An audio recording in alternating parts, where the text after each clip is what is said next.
عالم دین ہیں، میں نے ان کے پاس دورہ تفسیر پڑھا، کئی مرتبہ پڑھا، وہاں پر امین صفدر و کاروی کے ساتھ میں نے وہاں پر مناظرے بھی پڑھے، وہاں پر مولانا کے سامنے تفسیر پڑھ رہے تھے، مولانا نے ایک عجیب بات کہی جس کا آج تک مجھے حل نہیں ملا۔ مولانا سے کسی شاگرد نے پوچھا، مفتی زروری صاحب یہ بات آپ بتلائیں کہ یہ تقریر جو ہے 4 ائمہ کی، یہ قرآن سے ثابت ہے؟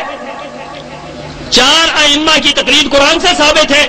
انہوں نے کہا ہاں قرآن سے ثابت ہے، میں قرآن سے ثابت کرتا ہوں۔ اب ہم حیران رہ گئے، کل میں ہماری چلنی شروع ہوگی جب وہ آیت نوٹ کریں جس سے 4 اماموں کی تقلید ثابت ہوتی ہے۔ انہوں نے کہا نوٹ کرو آیت، قرآن کی آیت انہوں نے پڑھی، اولا لک فاولا ثم اولا لک فاولا، کہنے لگے پہلے اولا سے مراد حنفی، دوسرے سے شافی، تیسرے سے مالکی، چوتھے سے حنبلی، لو 4 اولا لک ہیں، چاروں ائمہ کے مذاہب کو میں نے قرآن سے ثابت کر دیا۔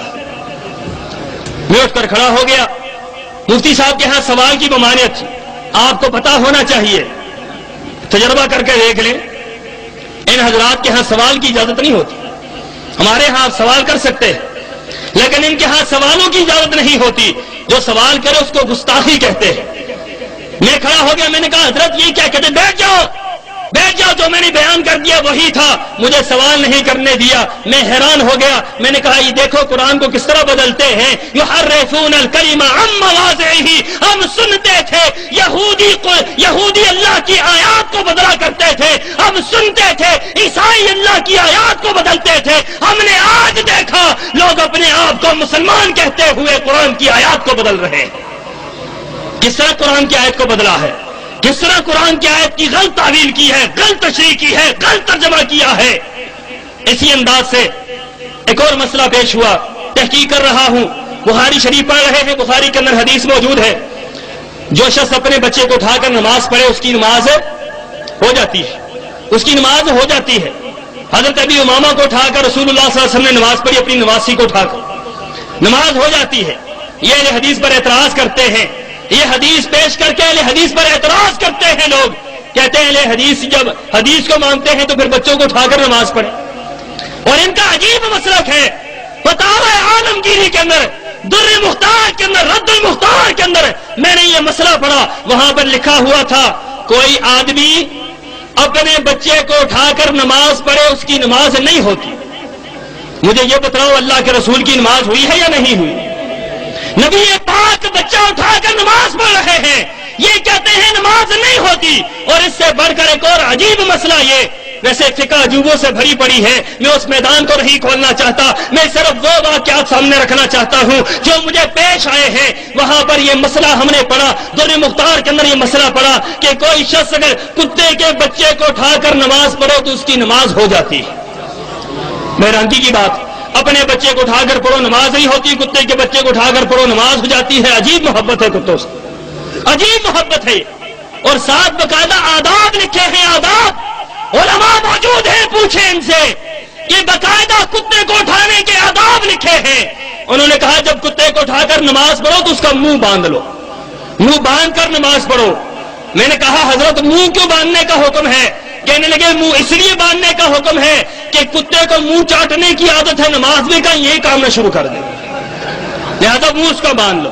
اب عجیب حیرانگی کی بات، اس مسئلے کو اٹھا کر پھرتے رہے، ائمہ کی شرائط جو انہوں نے بتلائی ہیں اس کو اٹھا کر پھرتے رہے، بے شمار مسائل ایسے تھے جن کو لے کر پھرتے رہے۔ پھر عقیدے کی بات آتی ہے، عقیدہ جاؤ ان کی کتابوں کے اندر دیکھو، وحدت الوجود کا عقیدہ موجود، وحدت الشہود کا عقیدہ موجود، مردوں کی سماعت کا عقیدہ موجود، مردوں سے استمداد کا عقیدہ موجود، استمداد لغیر اللہ کا عقیدہ موجود، بزرگوں کے مختلف روحوں کے عقیدے موجود، مختلف انداز سے ان کی کتابوں کے اندر شرک کی بھرمار موجود ہے، بدعات کی بھرمار موجود ہے۔ جب مطالعہ کیا گیا، 4 سال اس مطالعے میں لگا رہا، 4 سال تحقیق کرتا رہا، رب کعبہ کی قسم ہے کبھی اہل حدیث کے پاس گیا، کبھی دیوبندیوں کے پاس گیا، جب اہل حدیث کے پاس جاتا مسئلے کا حل ملتا، جب دیوبندیوں کے پاس جاتا، احناف کے پاس جاتا، وہاں سے دھکے ملتے۔ 4 سال کی جدوجہد کے بعد میں اس نظریے پہ پہنچا، کائنات کے اندر اگر کوئی بہترین مسلک ہے تو اہل حدیث کا مسلک ہے۔ نعرہ تکبیر، مسلک حق، مسلک اہل حدیث، علماء اہل حدیث۔ اور الحمدللہ مسلک اہل حدیث کو قبول کیا حضرت شاہ صاحب کے گھرانے میں پہلا فرد تھا۔ لوگ اعتراض کرتے ہیں، گجرانوالہ میں آئے تو وہاں لوگوں نے پفلیٹ شائع کر دیے، یہاں پر آئے تو یہاں لوگ پفلیٹ شائع کر دیتے ہیں۔ میں کہتا ہوں، میں شکریہ ادا کرتا ہوں، میرے دوست کہہ رہے تھے ان کو جواب دیں۔ بھائی اس کا کیا جواب دیں؟ ایک بندہ گالیاں دیتا ہے، اس کا کیا جواب دیں؟ اس کا یہی جواب ہو سکتا ہے، اس کا یہی جواب ہو سکتا ہے۔ خدا کی قسم ہے، تکلیف اس بات کی نہیں ہے کہ یہ شاہ صاحب کے خاندان سے ہے یا نہیں ہے، تکلیف اس بات کی ہے کہ یہ اہل حدیث کیوں ہے، صرف اس بات کی تکلیف ہے اور کوئی مسئلہ نہیں ہے۔ اور یہاں پر یہ بات بھی کہوں کہ اہل حدیث کم اشتہار شائع کرتے ہیں، میرے یہ دوست میرے استقبال کے لیے زیادہ اشتہار شائع کر دیتے ہیں۔ میلسی کے اندر یہ آپ کے علاقے کے قریب ہے، یہاں پر پچھلے دنوں کا ایک کانفرنس ہوئی تو وہاں پر اہل حدیثوں نے چھوٹا اشتہار چھاپا، انہوں نے بڑا اشتہار چھاپا، اور میں نے ان کا شکریہ ادا کیا کہ جنہوں نے نہیں آنا تھا وہ بھی دیکھنے کے لیے آ گئے، وہ بھی آ گئے۔ انہوں نے کہا دیکھ تو لیں ہے بھی یا کہ نہیں ہے۔ گجرانوالہ کے اندر انہوں نے عبداللہ شاہ مظہر کو بلایا۔ عبداللہ شاہ مظہر جو ہمارے خاندان کے ایک عالم دین ہیں، جیش محمد کے سربراہ رہے ہیں، کراچی سے بلانگ کرتے ہیں، کراچی میں آج کل رہتے ہیں، وہاں پر ان کو بلایا۔ ان کے اشتہاروں میں خود دیوبندی حضرات لکھتے ہیں شاہ صاحب کا نواسا ہے، شاہ صاحب کا پوتا ہے، شاہ صاحب کے خانوادہ سے ہے، شاہ صاحب کا چشم و چراغ ہے، شاہ صاحب کی نسل سے ہے۔ ان کے اشتہاروں میں جگہ جگہ یہ بات لکھی ہوتی ہے۔ میرے چچا زاد بھائی ہیں، ان کے بارے میں لکھا ہوتا ہے۔ گجرانوالہ کے اندر انہوں نے بلایا عبداللہ شاہ مظہر کو کہ عبداللہ شاہ تم یہاں پر انکار کرو کہ عتیق الرحمان شاہ کنور شاہ کے ساتھ کوئی تعلق نہیں ہے۔ عبداللہ شاہ مظہر کہنے لگا، ایک دن پہلے مجھے ملا، مجھے کہنے لگا میں کیا کہوں؟ میں نے کہا جو مرضی ہے کہہ دو۔ کہ لوگوں مجھے دیوبندیوں نے کہا ہے کہ انکار کرو، میں نے کہا جاؤ انکار کر دو، میں تمہیں کذاب مشہور کر دوں گا پورے خاندان کے اندر کہ تم جھوٹے ہو۔ لیکن اس نے کیا کیا؟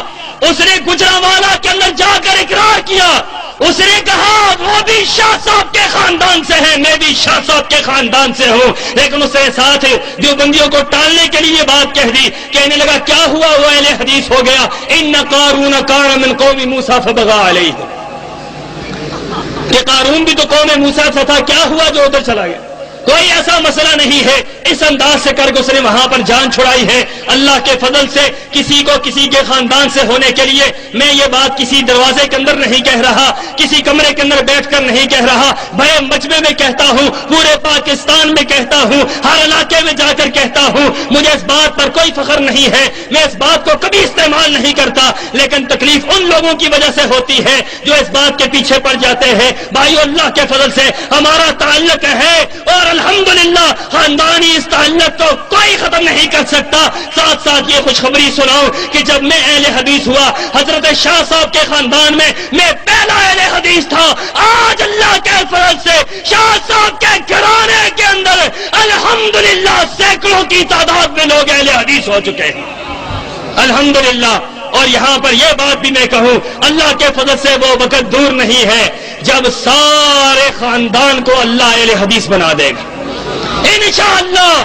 پوری دنیا کے اوپر اگر کوئی مسلک قائم رہے گا، اللہ کے فضل سے اہل حدیث کا رہے گا، کیونکہ اہل حدیث سچ ہے، اہل حدیث حق پر ہے، اہل حدیث صحیح ہے۔ کائنات کے اندر اگر کوئی گروہ بہترین ہے تو اہل حدیث کا گروہ ہے۔ یہی بات آپ کے سامنے رکھ رہا ہوں۔ لوگوں تحقیق کرو، خدا را تحقیق کرو، آؤ تحقیق کے میدان کی طرف، آؤ قرآن اور حدیث کی طرف، آؤ ائمہ کی تقلید کے پٹوں کو گلے سے اتار دو، آؤ ائمہ کی تقلید کو گلوں سے اتار دو، آؤ ائمہ کے معاملات کو اپنے زندگیوں سے نکال دو۔ بات ماننی ہے تو رسول اللہ کی مانو، عبادت کرنی ہے تو اللہ کی عبادت کرو۔ اللہ سے دعا ہے اللہ مجھے اور آپ کو عمل کی توفیق عطا فرمائے۔ وآخر دعوانا ان الحمدللہ رب